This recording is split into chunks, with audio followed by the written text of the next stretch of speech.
Bonjour, Nathalie Namias, maman d'un ado de 17 ans, ce qui vous donne le ton de mon quotidien en ce moment, et addict de la relation client, de l'expérience client et de la culture client depuis plus de 30 ans. Voilà, je suis une bébé et maintenant une dame âgée de la relation client.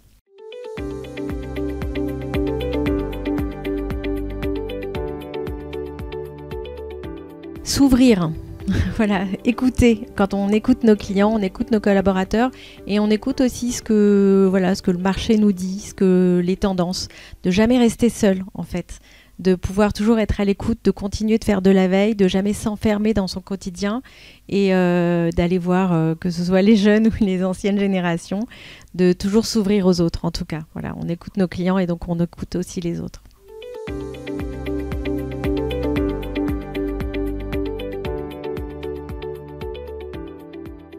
Alors 3 initiatives, j'en parle déjà une qui m'a semblé et qui me semble toujours très importante de faire, c'est de créer une charte relationnelle. En fait, on est dans une entreprise et on transmet un certain nombre de valeurs, de volonté, d'ambition. Et je trouve que c'est très important de pouvoir donner des astuces et de donner des façons d'écrire, de parler à nos clients, et même chose d'ailleurs avec nos collaborateurs, et donc de donner et de former en fait nos collaborateurs autour de ce guide relationnel et de cette charte relationnelle, de sorte à en fait comprendre qui on appelle et qui répond surtout. Voilà, donc d'incarner en fait chacun à sa façon la marque. Donc, et d'ailleurs, je fais un big up à Marie-Louis.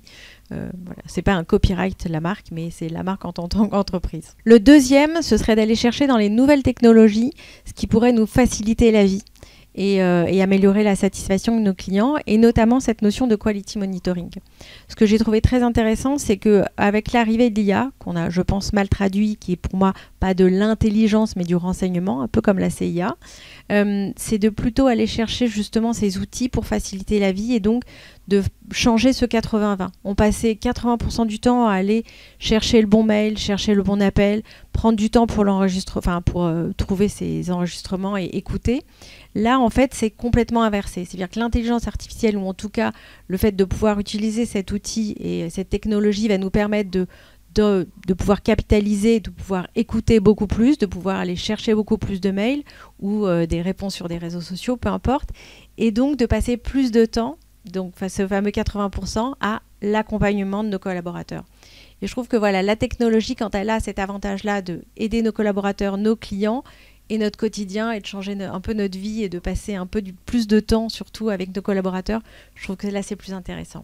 Troisième point, je ne parlerai pas forcément de KPI ni de tableau de bord, mais plutôt d'aller chercher en fait des nouveaux indicateurs qui nous permettent d'aller un peu plus loin que un NPS, qu'une CSAT, et de pouvoir contextualiser en fait un certain nombre d'indicateurs. Et de plus aller chercher par exemple un indicateur de First Call Resolution, de contact d'ailleurs, de First Contact Resolution. Pourquoi ? Parce que en fait, on a dans cette notion de répétition la capacité d'identifier le fait que ce soit difficile pour nos clients et pour nos collaborateurs. Quand on a 3-4 échanges sur une demande, c'est qu'il y a un souci. Donc, comment on peut aller changer des process ? Comment on peut identifier, par exemple, un collaborateur qui a plus ou moins bien compris un process ? Comment on peut l'accompagner dans faciliter, en fait, son travail avec les clients ? Et comment on peut identifier très rapidement des clients qui ont un vrai souci ? Et donc, d'aller pouvoir taper dans ces cas-là et de pouvoir surtout aller très rapidement échanger avec ses clients pour trouver des solutions beaucoup plus rapidement qu'avec les autres.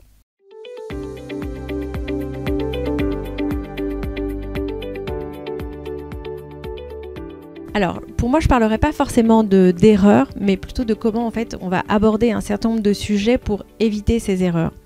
On parle de quality monitoring, on parle d'écoute, on parle d'avis, et c'est d'aller chercher en fait, de capitaliser sur tous ces corpus d'échanges, que ce soit les demandes de nos clients pour identifier en fait des irritants, et donc de pouvoir les traiter en termes d'amélioration continue, et aussi de pouvoir aller dans ce même corpus d'échange, puisqu'il y a les réponses de nos collaborateurs, pour aller identifier en fait des process ou des collaborateurs qui ont besoin d'être accompagnés ou des process qui ont besoin d'être changés.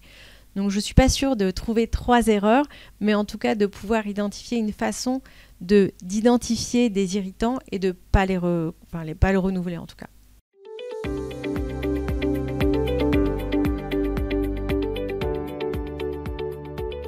Je ne sais pas si la notion de culture client, elle est bien comprise et identifiée. Alors d'abord, très bien de pouvoir en parler de plus en plus.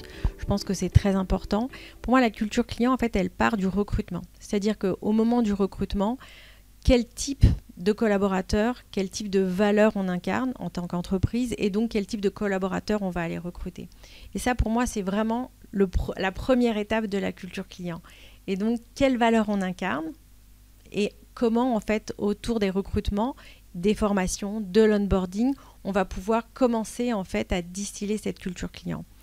Ensuite, deuxième étape, j'en parlais un peu plus en amont, mais comment on va incarner cette culture client au travers des écrits, au travers des messages, au travers même de l'identité de la marque et de l'expérience de marque. On parle de relation client et d'expérience client. En fait, elle démarre pour moi en amont et aussi en fait avec cette identité de marque et d'expérience de marque. Donc ça, c'est ce deuxième point. Et enfin, avec les collaborateurs, en fait, la culture, elle se partage. C'est un peu comme une pizza. Donc, en fait, on va partager notre pizza. Et quand je parle de nouveau de pizza, c'est d'identifier quelle est finalement la base du travail de chacun. Et donc de parler de cette base de travail, quelle est la protéine, donc quelle est l'énergie qu'on va apporter à nos collaborateurs. Et donc on va parler, qu'est-ce que t'aimes, qu'est-ce qui va te donner du peps, qu'est-ce qui va te donner envie de revenir demain matin et de rester chez nous. Et troisième point, alors j'espère qu'il n'y en a pas beaucoup qui aiment l'hawaïenne, mais en fait moi je vais parler d'ananas parce que en fait il y a des irritants dans notre quotidien, dans notre travail, et en fait cette culture-là nous permet d'identifier un certain nombre d'irritants et de nouveau de pouvoir les travailler avec les collaborateurs. En fait, avant de leur demander quelque chose, demandez-leur comment ils vont, demandez-leur ce que vous pouvez faire pour eux, et ensuite venez avec vos projets. Alors je pense qu'une fois qu'on a posé les bases justement de cette culture client au travers du recrutement, au travers d'un certain nombre de valeurs et du guide relationnel et de la charte relationnelle, ce qui est important aussi, c'est de pouvoir compléter en fait ce dispositif avec l'accompagnement au changement. On est régulièrement avec des nouveaux outils, avec des nouvelles technologies, avec des nouveaux partenaires, avec une nouvelle organisation. Et donc cette capacité d'accompagner et cette volonté en fait incarnée de pouvoir accompagner, de le vouloir accompagner nos collaborateurs, je pense que c'est essentiel. On n'a pas besoin de tout changer. Il y a des choses qui fonctionnent, on n'a pas besoin de les bouger. Mais ce qui doit l'être, en fait, on doit faire comprendre à nos collaborateurs et donner du sens. Être dans une sécurité, en fait, pour nos collaborateurs lors de ces changements, c'est essentiel. Et vous irez beaucoup plus vite. Effectivement, ça prend un tout petit peu plus de temps, mais de leur expliquer pourquoi vous changez, jusqu'où vous voulez aller, qu'est-ce que vous allez changer, qu'est-ce que vous ne changerez pas, c'est rassurant. Et cette notion de confort, en fait, pour vos collaborateurs, elle va vous faciliter la vie et elle va accélérer ce changement. Et vous allez être probablement très surpris, mais c'est aussi eux, en fait, qui vont vous proposer un certain nombre de changements demain.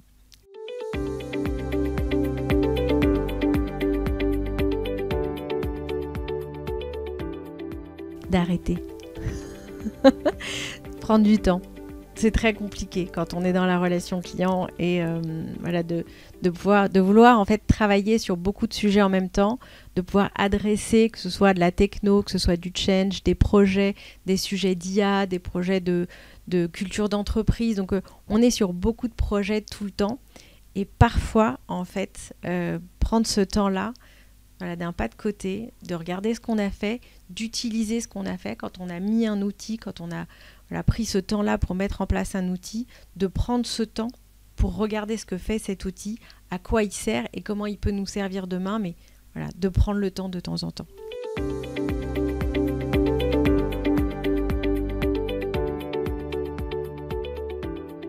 Alors, je parlerai d'abord d'un premier intervenant où c'était en 2018 et on commençait à parler des chatbots. Et en fait, il avait un logo et c'était Human are outdated. Donc, en fait, c'est fini pour nous. Et je l'ai retrouvé 2 années après, à peine. Et il était déjà convaincu de pivoter et de changer effectivement ce logo en disant que bien sûr que les humains ne sont pas remplaçables et qu'ils ne le seront jamais. Donc ça, c'est la première chose. Et je trouve que finalement, si ça peut servir à ça, de faire comprendre, que ce soit à des directeurs de la relation client, de l'expérience client, ou même à des éditeurs que non, on ne remplacera pas les humains et que la technologie est là pour nous aider et pas pour nous remplacer et pour nous accompagner, voilà, plutôt que de pouvoir dire que les humains, c'est terminé. Et deuxième intervenant, c'était en fait Thierry Spencer, où en fait on avait une table ronde avec Thierry Spencer, Marie-Louis Julien et Ludovic Naudier. Et tout d'un coup, là, j'ai réalisé un espèce de rêve de petite fille où j'avais finalement tous ceux qui nous inspirent au quotidien, d'avoir ces 3 personnages autour de moi et de pouvoir les interviewer.